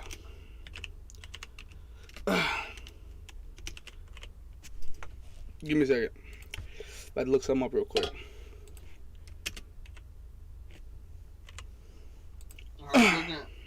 I'm reading through his Urban Meyer's timeline right now. So, don't get me wrong. I think they can split the Colts in the series. I think they can beat the Colts. The Colts ain't that, bro. The Colts, I'm not, bro. I'm not high on the Colts. Anyway, they're definitely. I think they can sweep the Texans in the state that they're at, or maybe split. So that's like 3 wins right there. That's better than last year. I mean, it depends how hot. If they're rolling and Trevor Lawrence are feeling it, they can split the Titans if he's feeling it. So I don't see them having. Well, matter of fact, let me look up their schedule. Let me look up the schedule. That'll make it easy for me. Schedule. I would say the only thing I would disagree with you with is I don't know about the Titans. I can see it, bro. Trevor Lawrence upside is too fucking high, bro. If he's coming out playing the way everybody expects him to play, yeah, they got it. Word, they got it. So I mean, yeah, I got a question for y'all. Like Andrew Luck did, the people that everybody compared him to. Okay. Go ahead. Okay, they play. They're really in a great situation. What'd you say, Dre? Go ahead, Dre. Go ahead. Dre. All right, anyway, I'll jump in there. So, what I was gonna say is that I'm looking at the schedule right now. The teams they play at home is Tennessee, obviously, Indianapolis. They play Houston, Buffalo, Miami, Arizona, Atlanta, San Fran, and Denver. They got a tough schedule. And I was about to say they got a really tough home schedule. Yeah, and then away they got the conference. They got Titans, Colts, and Texans. Then they got Patriots, Jets, Rams, Seahawks, Cincinnati. They got a tough schedule. I think their away schedule is easier than their home schedule. Oh yeah, definitely. But it's home games. Right. So I'm gonna name winnable games. I think they can beat the Colts, the home game. I see them beating the Texans. They're not beating Buffalo. Both of them. Yeah. I don't think I don't think they're gonna beat San Fran. I don't think they're gonna beat San Fran. I don't know if they'll beat Atlanta. I think it's winnable. It's winnable. It's winnable. It's winnable. It's winnable. It's winnable. Arizona. I got Arizona winning, so but it could be winnable. I like Arizona in that matchup. Yeah. So I don't think they're too winnable. I think they're winnable against Miami. I think I'm high on Miami, but I think they got a chance to beat Miami. Now, see, I don't agree with you there. I really am high on Miami. I think Miami's got a big shot to win the AFC East next year. Yeah, I mean, I like Miami a lot. I think I got Miami maybe even beating Buffalo in the AFC East. Like I'm high on Miami next year. Yeah, I'm just thinking like if we see Clemson, Trevor Lawrence, and if we see that, it's that whole team because them wide receivers they got are great. What were they missing last year? A quarterback. They had Minshew throwing the ball. They have a nice solid running back in James Robinson. Then you get one who some people think is even better, and Travis Etienne. They filled a million holes on the defense. So I think Jacksonville's gonna be tough. So I think Miami's a winnable game, and I think Denver's winnable, 100% winnable. Yeah, I can agree. Denver, yeah. I think so that's 1, 2, for me, it's 1, 2, 3, 4, 5. That's 5 winnable games just home. And then away, I think the Texans are winnable again. I don't think Titans and Colts. I don't think those are winnable. Because I think I don't know. It's tough. I think New England's winnable, but do I think they're gonna beat New England? Probably not. But I think it's a winnable game for them. I mean, New England has gotten a lot better this offseason, but we don't know until they hit the field how good they're going to be. They didn't really address the wide receiver issue that we were talking about. You know, they went quarterback, but anyway. So I think New England, Houston, the New York Jets is winnable. But do you think Cincinnati is a winnable game for the Jacksonville? I personally say no, but also I say yes at the same time because it just depends on how we're playing. If you ask me, Jeffrey, who you think gonna win? If we're playing like we did at the end of the year when we were beating all the AFC South teams at the end, because I think our last 5 games, I think we won 3 of our last 5. Yeah, you ended with 4 wins, right? Like that. Yeah, you ended with 4 wins, and you won like 3 of your last 5. Yeah, so. Yeah, so like we were playing really good. If we can keep that momentum up, yeah. I got high hopes for us next year, but it's just like I said, I'm just not sure until we hit the field. Yeah, but here's my thing. I mean, we're looking at it on paper. You ask me right now, Jeffrey, who's gonna win, Cincinnati or Jacksonville? I'm gonna say Cincinnati, but do I think Jacksonville could possibly win any given Sunday? Yes. Yeah. So I agree. I see. So I think that's winnable. Seattle, I don't know what's going on with Russell Wilson. I don't know. There's a lot of big weaknesses with Seattle now. There's a lot of huge weaknesses with Seattle's team. You know, the thing is, but still Seattle. But go ahead. 3 does play. Seattle has a chance to win every game that they play. Right. Yeah. So it really just depends. Right. It could. Russell Wilson's just that damn good that as long as he's on the field, Seattle has a shot. Yeah. Now, this is hard for me to say, but I don't think I don't think they're going to beat the Rams if they play them 10 times. If the Rams win 10 times. I'm high on the Rams. I'm really high on the Rams. They made the playoffs with just defense last year. If you want to be honest, let's keep it a buck. And a below average quarterback. No, that's why I said just defense. Their offense was not good. You know, like I like the wide receivers, but I think Robert Woods old ass man, but I think him having Matthew Stafford will make him look a lot better. Cooper Kupp having a guy because Cooper Kupp is a guy who he has like submissive, like he has like those weird routes. You know what I mean? Like he's not a guy who's gonna cut like super clean. With him having a quarterback who could time him, like Matthew Stafford, because we saw that Matthew Stafford had to throw to Marvin Jones, who was like that as well. Marvin Jones wasn't a clear cut receiver. He was kind of more. His routes were more weird. He got open, but they were harder to time, and Matthew Stafford never had a problem with that. So exactly. I think Cooper Kupp, Robert Woods. I mean, they got Tutu Atwell at that pick. I mean, who's a speedster. You know, they had two rookie running back. I mean, not running back, wide receivers last season. Right. And I'm pretty sure they got Cam Akers at running back. You know, they have a tough offense now. Like their offense tough, and they went to the playoffs pure defense last season. So you get a team with pure defense, offense is gonna be tough. It's gonna be better quarterback. And they got a 10 times better quarterback. It's gonna be really tough for everybody that plays them 100%. Yeah, I'm high on LA, but then also I'm kind of iffy about LA because they're a really streaky team. And are they gonna have Aaron Donald at the beginning of the season? He's under with that assault charge right now. Yeah.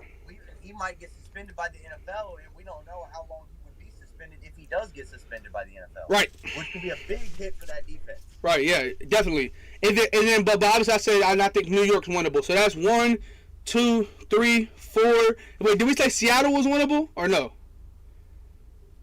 I say no. Okay. So that's 1, 2, 3. Wait. Yeah. 4. So that's 9 winnable games. Yeah, I can agree with 9.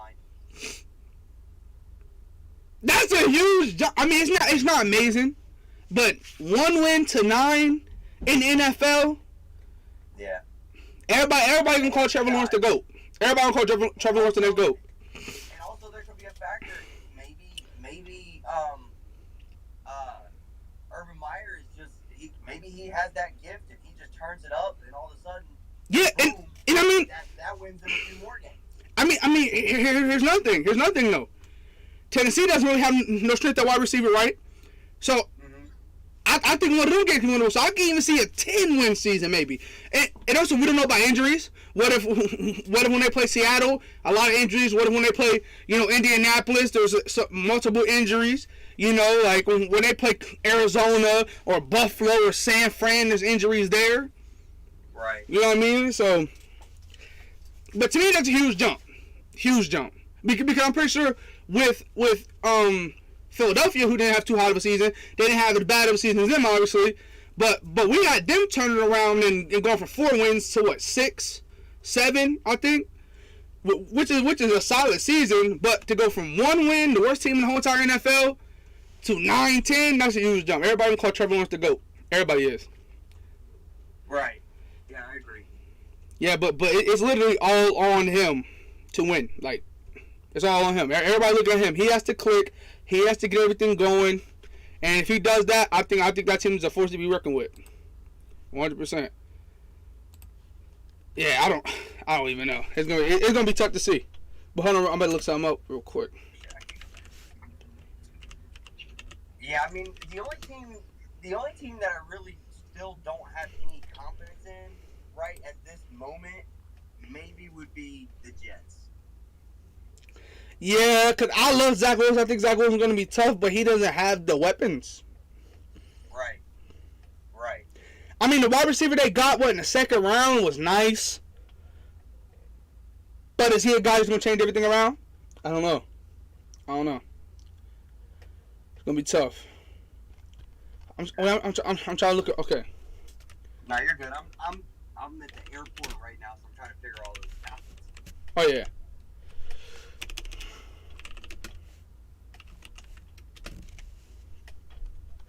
Yeah, like I think the Jets are still at the bottom. I think Houston's still at the bottom.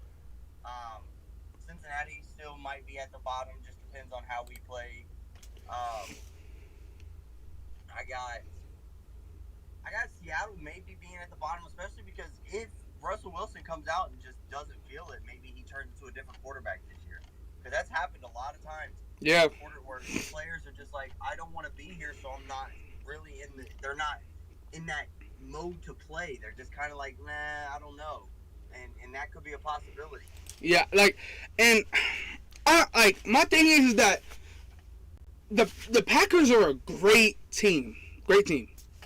I had them going to the Super Bowl this year.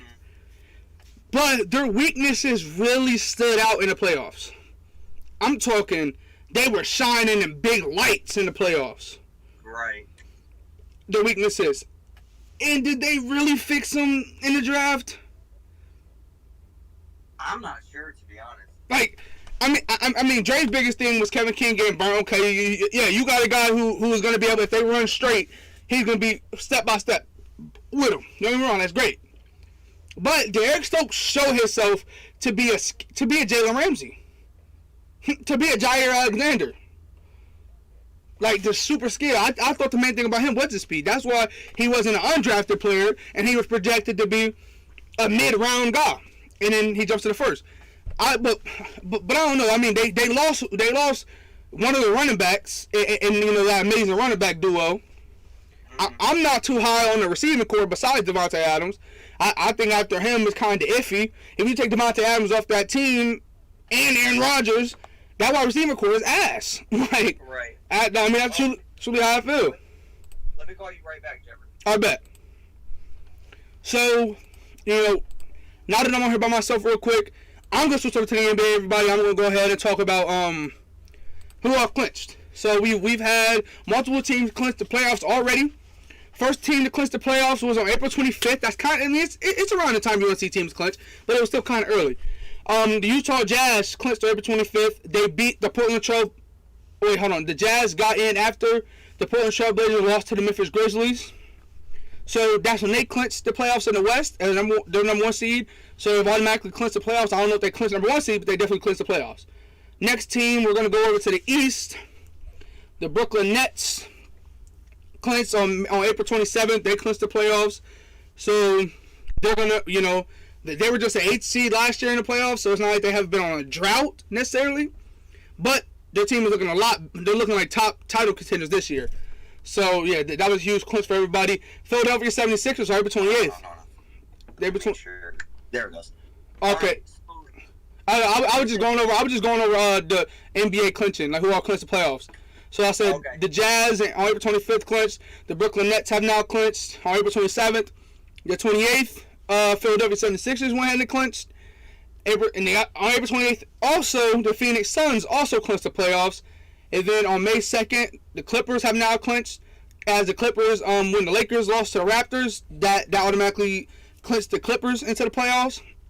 And now the Milwaukee Bucks on May 4th just clinched the playoffs as well. So those are 1, 2, 3, 4, 5, 6 teams that have clinched the playoffs for 2021 playoffs. So I think it's tough. I think May 25th, I'm not saying that's the earliest ever clinched because the team has went 73-9, 72-10. But I think that's still it's early. April 25th, pretty early to clinch. But Utah's had an amazing year, even with injuries. Mike Conley has missed a several amount of games. So has Donovan Mitchell, and they're still the number 1 seed. Right. So that's scary for the NBA. Utah. I think Utah is one of those teams that's great in the regular season, but doesn't really perform that well in the playoffs. Yeah, Milwaukee. But I mean, they have something that Russell Westbrook doesn't got. First round wins. They beat Russell Westbrook in the first round. They beat somebody else in the first round. Then they lost to Denver in the second. They took Denver to 4, who went on to the Western Conference Finals. So Denver's there's so much talent in the West that I can see Portland beating Utah. I can see Portland beating them. I can see Denver beating them again. I can see Dallas beating them. I could definitely see both of Los Angeles beating them. You know, it's a lot of talent in the West that really holds them back. But yeah, they've had, don't get me wrong, I got to give them props. They had an amazing, so far, regular season. It's one of the best we've seen in a little minute. Especially for them. But you remember what I said before they was number 1 also, you remember what I kept talking about? Mm-hmm. I kept saying that teams like Utah and Houston, but not Houston this year, but those are the teams I would hate to be in, like Orlando, but now Orlando this year, those are the teams that, and like Indiana, they're teams that they always make the playoffs. They always make the playoffs every single year. We see them in the playoffs. A low seed, but they're still too good to get a good draft pick, but they're not good enough to compete for a championship. So they're middle of the line. You know, they're not getting lottery picks. They're getting the 20s. So they're not grabbing those generational players who are going to boost them from that 6 seed to that 2 seed and now or that 3 seed, or at least pushing them to the Western or Eastern Conference Finals. You know, like they're always in that category. And now Utah is potentially going to have they're going to have the best record. So they're automatically going to most likely get what I'm pretty sure there's 30 there's 30 first round picks in the NBA. So they're automatically looking at 28. Wow. They're pretty much automatically have the best record, and then the 2 teams that are in the championship get 29 and 30, and so they're automatically looking at like 27, 28. Wow. Yeah. I mean, I agree. It's the worst position to be. Yeah, but don't get me wrong. Now, if they beat the Lakers or they beat the Clippers and they go to the Western Conference Finals and they lose in Game 7, they were so close to a buzzer beater by a player or something, and they had the NBA Finals in their grasp, different. But I mean, we've seen weirder. We just saw Miami go to the finals last year. Nobody expected that. Nobody expected that Toronto team, even though they had Kawhi to go to the finals. Everybody had, Milwaukee, Boston, and Philadelphia over them, and they, punched everybody that got in their way and won it all. So I mean, we've seen weirder, but yeah, it's still just tough. Yeah, it's like. To me, unless Utah competes for a championship or wins a championship, they're in that weird, iffy, scary range. I would if I'm an organization, but like I said, I love what Orlando did this year. Yeah, it is really weird. That situation is just you know, Orlando had, Orlando had to me four players, about 4 or 5 players I really like. I thought we'd go down. And the 2 of them, one was Aaron Gordon, the other one was Nikola Vucevic. You know, and like those 2 players, those 2 right there, both are players that if they went to a championship contending team, they can make big plays. Vucevic can, and so can Aaron Gordon. So they got rid of them. They traded them away, and they kept they kept the youth. They kept the Cole Anthony, the Markelle Fultz, the Jonathan Isaacs. You know, they kept all the young players in the rebuilding. I think sometimes you got to pull the trigger. Some teams got to do it because like like a lot of teams don't. If you can't win a championship in the NBA, you have to just blow up your entire organization because you're not going to be able to win a championship being mediocre at all. Yeah, I mean, look what Philadelphia did. Philadelphia was one of the worst teams in the league because they blew up the roster, got rid of everybody. They had first overall picks for they had top 3 picks for 5 years in a row, and 2 of those top players are leading them to a potential championship team. You know what I mean? So sometimes you gotta do what you gotta do. I like Charlotte. Charlotte has had high picks for a while. They've missed a lot, but they built a playoff team now. Right. You know what the NBA should do is they should just take away East and West, and they need to best 16 teams. They gotta. What they need to do is not have 16 teams in the playoffs. I think they should lower it to 10 teams in the playoffs. No East or West. The top 10 teams make the playoffs, and then go from there. Yeah. Yeah, I agree with that. Yeah, you could do 2 first-round buys, and you can move it from there, and that way these teams, and then you can either expand the lottery. That way, teams that are good can get better, or you can lower the lottery. That way, the draft stock the same. Me personally, there's one thing I saw millions of talks about it. Some people feel lottery, so random should just be maybe top 5, top 3. Should be the only ones that's random. So it's basically the 5 worst teams should have a shot to get a number 1 pick. But then 6 and up should just be based off record. Yeah, I mean I can agree with that. And I agree with that too. So you tell me let's say the worst teams this year are Oklahoma City, Detroit, even though I think they're turning it around a little bit, and what? I don't even know. Orlando or something? I don't think those are the 3 worst teams right now. I'm just going to say those for example. So you got Orlando, you got Detroit, and Oklahoma City. Cleveland. Yeah. Oh yeah. Okay, so instead of Orlando, instead of Detroit, we'll do them. So we'll go Orlando, Cleveland, and Oklahoma City. So those 3. Those 3, any of them 3 should be able to get the first overall pick because they need a number 1 player. And then whoever gets 2 and 3 deserve a top player too. And then after that, the 4th worst team and all that is based on record. I like that, but I think top 5 would be the best. And 95% of the time, in the NBA draft, the top 3 prospects are the only ones that are really coveted anyways. Right, yeah, and here's another thing with the lottery. When do we ever see a team who's predicted 15 to jump top 5 anyway? Exactly. Rarely. 15 goes 11. Maybe 10 if they're lucky. The only big jumps you see is 6 and 5 going to 1. And those are huge to everybody. Right. You know what I mean? So I don't know if there's 15. If lottery picks at 15, I don't think that's really worth it anymore. I think 5 and 3 would be better. Some people said that what they should do is they should just get all the worst teams. So it's let's say all the teams with horrible records, so they're only 1-2 games apart or whatever in the worst. All of them basically do the lottery with all those teams for number 1 pick. Whoever gets number 1 after that. Whoever gets number 1 after that, they go record. For the rest of the draft, only number 1 is the lottery. That's what some people feel. Yeah, just throw everybody's name in a hat, and you can even do the golf balls. So if you finish with the worst record, you have 40 golf balls in the thing or whatever. You could do something like that, and then they pull a name. Whoever wins, that's the number 1 overall pick, and then everybody goes through everybody goes record. So like if the team with the worst record doesn't get number 1, they get 2. You know what I mean? I mean, what I would do is I would just do to stop anything. You could just whoever wins the number one pick, whoever has the worst record just has to take their pick. Oh yeah.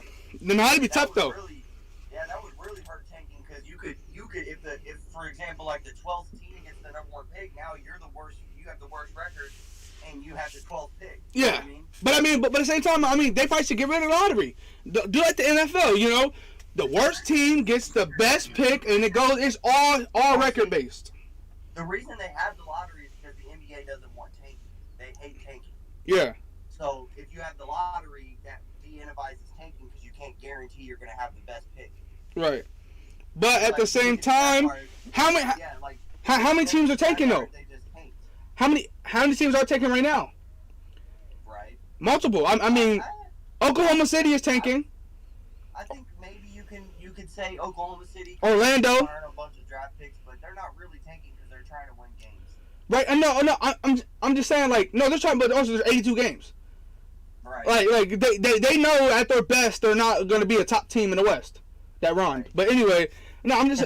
But also like Orlando, some people say. Like, everybody uses the word blowing up and rebuilding, but really, you can also use tanking. You got rid of all your best players on your team for nobody comparable. You didn't get. It'd be different if they would have traded and got somebody just as good or around the. No, they didn't get nobody. When they traded Eric Gordon, they got R.J. Hampton, a guy who didn't even play for Denver, another guy who came across seas with LaMelo Ball. He had super high hype in high school. We haven't heard his name since high school. That's what they that's what they traded for. They traded with Aaron Gordon for him. Right. They traded with an all-star for Wendell Carter Jr. Don't get me wrong. I like him. I like him a lot, but he's not as good as Vucevic. Vucevic is an all-star. Yeah, Vucevic, exactly. he single-handedly pretty much carried that team into the playoffs every single year in the East. Even when it was LeBron's East, he was carrying that team into the playoffs every single year.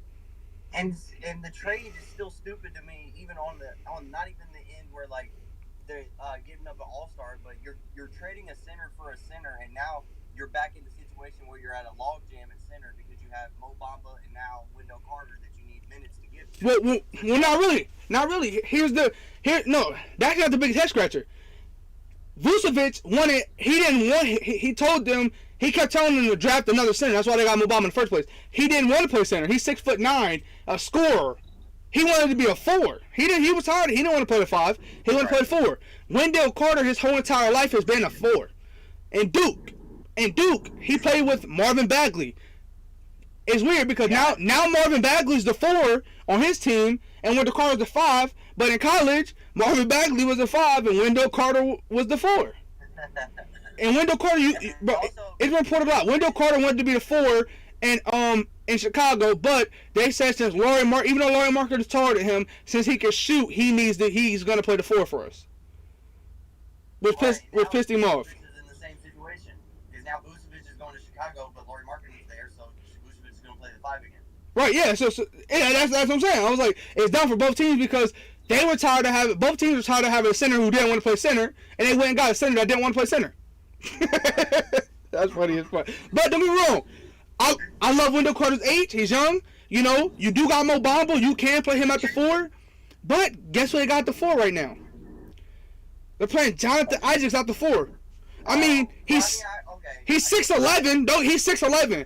Don't get me wrong. He can play. He's a but to me, I think his best scoring, his best defensively is a wing. I love Jonathan Isaacs. Every time I did a rebuild with the Magic, he was a wing. He's an amazing wing. You know what I mean? But I mean, hey, they did what they did with their roster. They tanked. They blew it up. They got nothing. But look, this is how you know they're tanking / rebuilding. They got rid of pretty much everybody over a certain age. Right. Oh, I lied. The best player they got for the Nuggets was Gary Harris. For Aaron Gordon. Yeah, I can't disagree with because, you. but I'm saying, but my thing is Gary Harris has been compared to Klay Thompson his whole entire career. He was supposed to be Klay. He was supposed to be Jamal Murray's Klay. Give me the ball, I'm going to knock down every single 3. I'm going to lock up, and have we seen it? He's done it. He's had games. He's had games where he showed he could shoot the lights out. He could dunk on people. Right. He could lock some people up. But what about the other 80? Those are 2 games that season. What about the other 80?